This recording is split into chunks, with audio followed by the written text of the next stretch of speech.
Hello and welcome to this video on postcolonial theory. The ideas here will help you interpret crucial concepts in all four of the novels we'll be reading this semester. Make sure to pay careful attention. There will be a quiz the next time we meet. This video focuses on relationships between the Western world and many parts of the Middle East, Asia, and Africa. These relationships were all shaped by imperial conquests. These were not equal relationships. This is a very important thing to keep in mind. All of the texts we'll be reading this semester have something to do with colonialism and its aftermath. Our first text, Joseph Conrad's Heart of Darkness, was written at the high point of European imperialism and focuses on the Dutch Empire in the Congo. Our second text, Jean Rhys's Wide Sargasso Sea, deals with British imperialism in the Caribbean. Our final two texts are set in the period after the European empires had been dissolved. Roddy Doyle's The Commitments is set in Dublin, Ireland. Ireland was a British colony for about 230 years before 1922. Finally, Hanif Kureishi's The Buddha of Suburbia is set in London and focuses on characters from pre-partition India and their children. You'll be able to understand all of these texts much more richly and critique them more complexly once you understand the basic ideas of postcolonial theory. So, first of all, what is postcolonial theory? As you can probably tell from the name, postcolonial theorists are interested in what happens to a people during and after colonialism. This, by the way, does not imply to colonialism in the American states. That's a totally different concept, but we'll talk about that in class. While many authors have talked about the effects of imperialism around the globe, Asia, Africa, the Americas, Australia, in this class we're mainly interested in European colonies and former colonies in Africa, the Caribbean, Ireland, and India. We'll also be talking about three main theorists in this video. Their names are Edward Said, Gayatri Spivak, and Homi Bhabha. Edward Said is often considered the founder of postcolonial theory. Said had a long career as an English professor at Columbia University. He was born in Palestine before the State of Israel came into being in 1947. At that point, his family, who were Arabs and Protestants, moved to Egypt. Said was educated in the Middle East and America. Said's book Orientalism, published in 1978, argues that the Western powers engaged in colonialism, particularly Great Britain and France, created a version of the Orient for Western consumption that had little to do with the actual Orient. This is the time period when they used to say the sun never sets over the British Empire.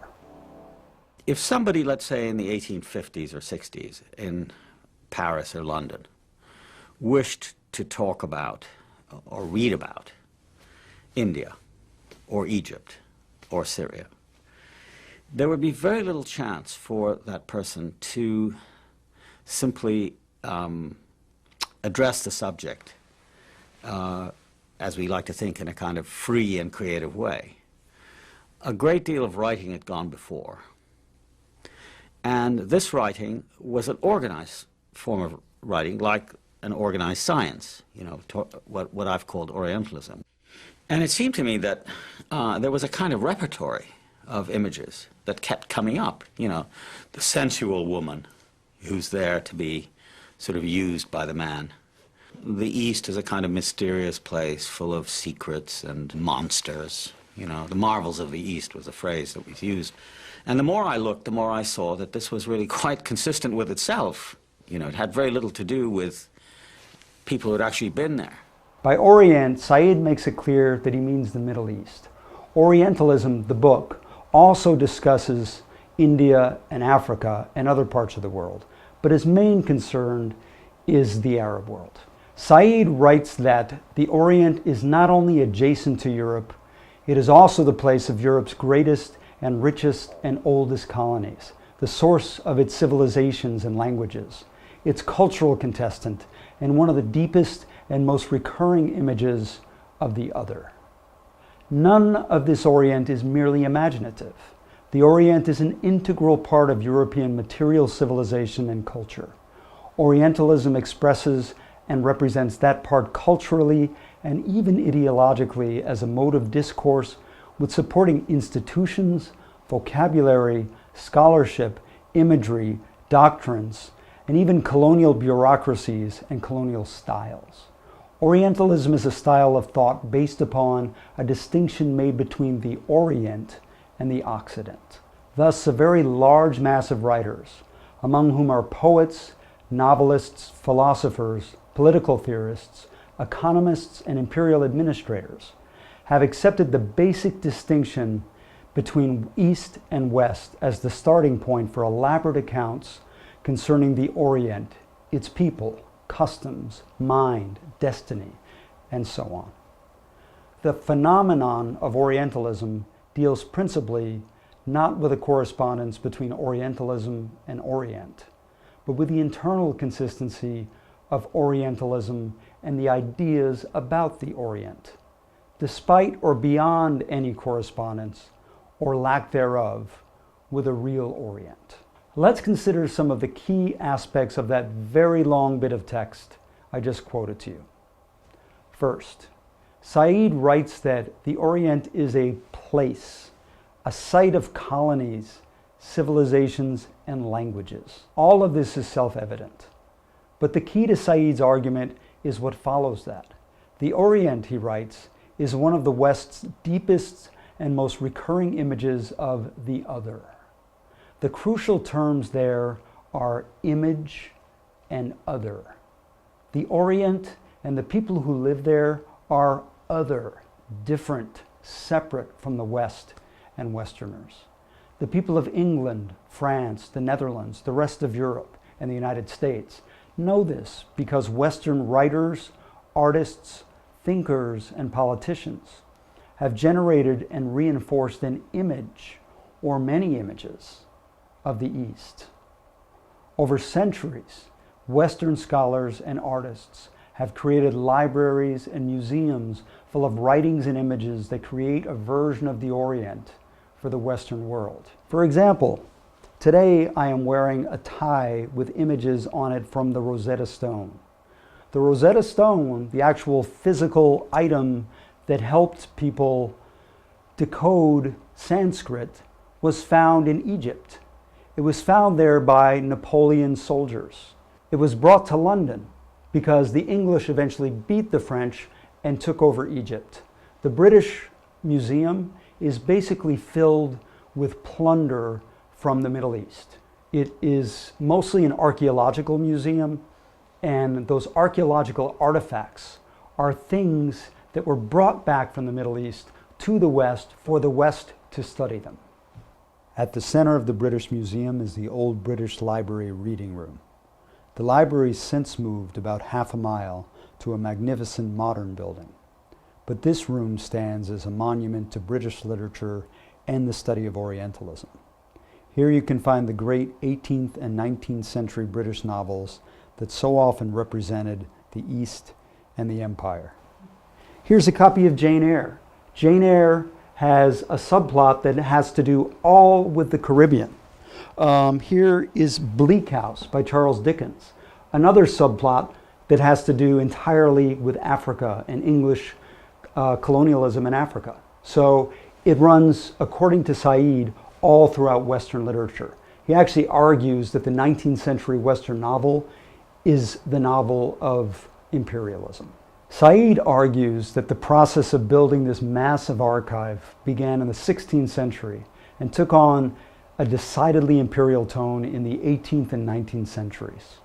It's a complex argument, but there's a simple enough large point he's making. Knowledge leads to power. In this case, Western knowledge of the East leads to Western control over the East.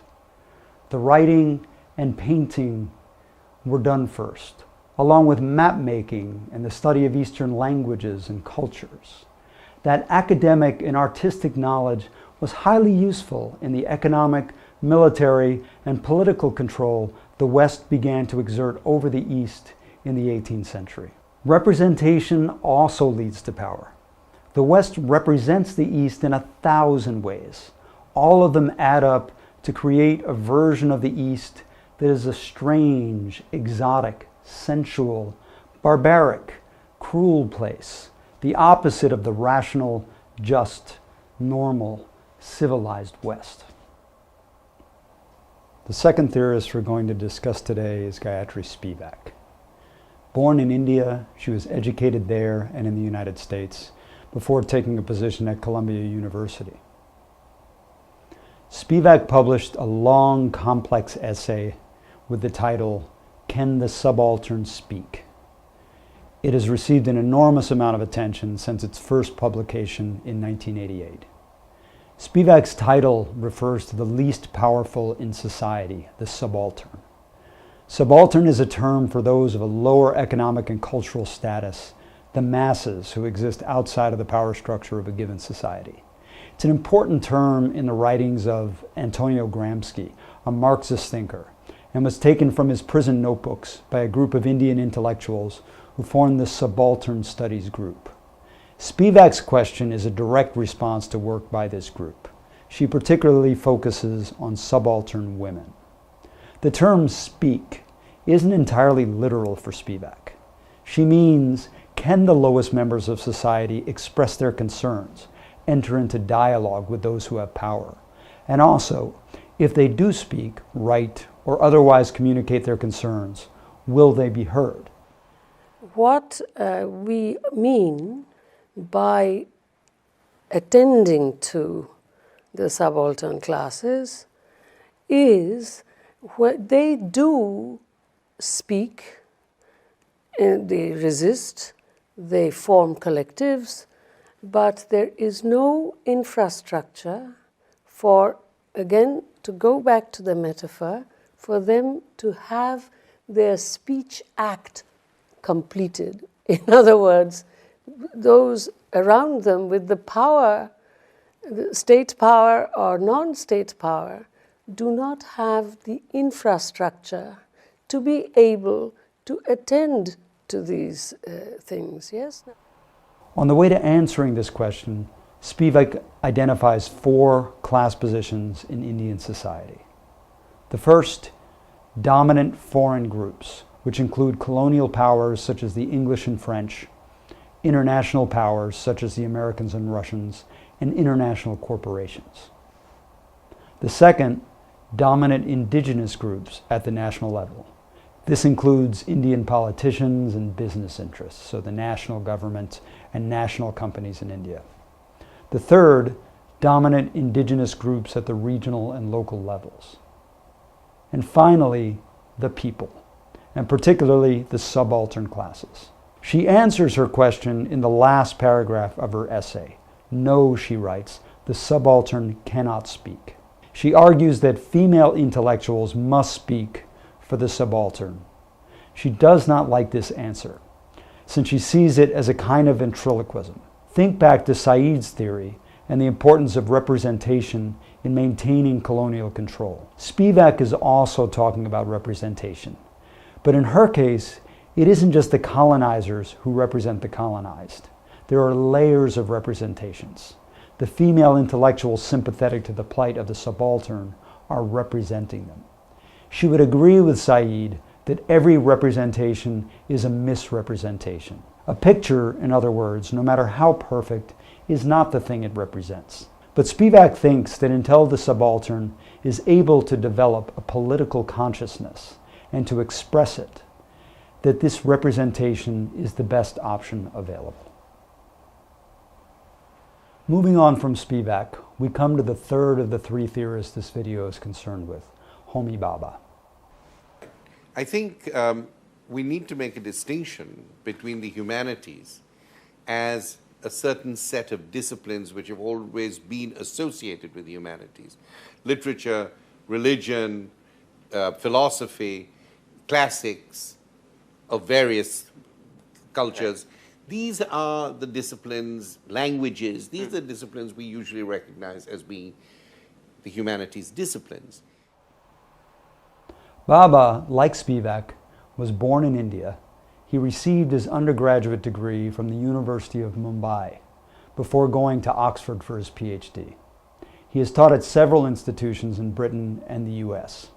He's currently the director of the Humanities Center at Harvard, where he's also an English professor. One of Bhabha's central ideas is mimicry. This concept is related to what we mean when we say multiculturalism in a sort of rough sense. But many post-colonial critics dislike that term. They argue that it's a simplification and that it's too optimistic. Sort of the can't we all just get along view of cultural mixing. For Bhabha, mimicry is the effect of the doubling that takes place when one culture dominates another. Some of those dominated will attempt to mimic those in the dominant culture. Members of the dominant culture will encourage mimicry among those they dominate. This applies to the colonial situation, obviously, but also to post-colonial ones, where there's a strong push for minorities to assimilate to the majority culture. Hybridity takes the colonized away from his or her own culture and identity, shaping a people who are neither themselves nor their colonizers. So in other words, there are people who are sort of in between, without an identity, without a really usable, effective identity. Bhabha sees ways in which mimicry challenges dominant cultures. For example, if an Indian can learn English as well as an Englishman, act English, play cricket, drink tea, do all the other things that make up Englishness, the dominant culture can seem like it's a performance. It's not something you're born with so much as something you learn, something you do, something you perform, something you act out. As Bhabha writes, colonial mimicry is the desire for a reformed, recognizable other. The discourse of mimicry is constructed around an ambivalence. In order to be effective, mimicry must continually produce its slippage, its excess, its difference. In other words, the colonizer wants the colonized subject to mimic the dominant society, but wants that subject to get it a little bit wrong, wants that subject to be a little bit ridiculous in its performance or failed performance of Englishness or Frenchness or whatever it is that it's putting on.